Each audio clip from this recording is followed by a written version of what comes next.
and in the broader Army IT modernization initiatives, we see a number of areas for what future ready means. We know we have to do a better job, just like many of the civilian companies, on understanding what data we have, where that's data going, and how do we make it accessible to our broader force. Um, with artificial intelligence, it's very dependent upon having lots of data and understanding kind of the provenance of that data, and then turning it into to information.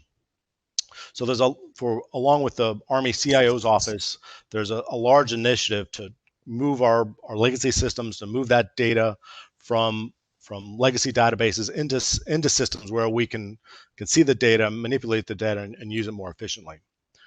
But many of those systems are for our enterprise business systems. I mean, they've been focused on our personnel systems, our financial systems, our maintenance systems.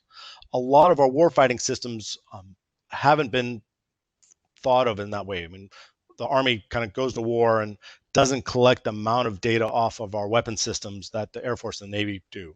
So part of our initiative is how do we pull the data off of all the many modernization systems that we're about to procure in the Army. Again, many of our legacy systems were around when I first joined the Army more than 30 years ago.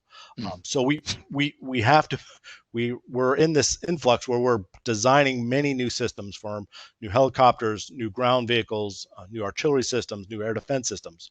And we want to be able to get data off those systems into a cloud-based environment.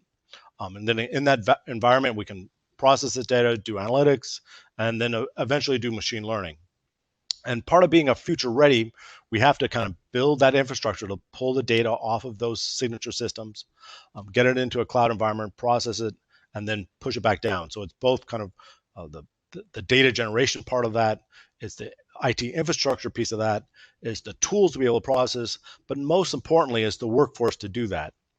So there are a number of workforce improvement and enhancement activities going across the Army and the rest of the DoD to determine how best to do that without growing our force. So we have to look at a number of our legacy systems, our legacy workforce areas.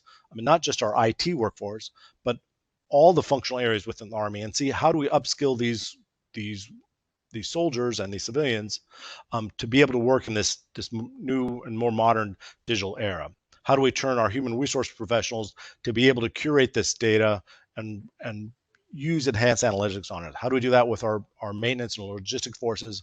And how do we do that with our warfighting forces, with our aviators, with our tankers, with our artillery soldiers?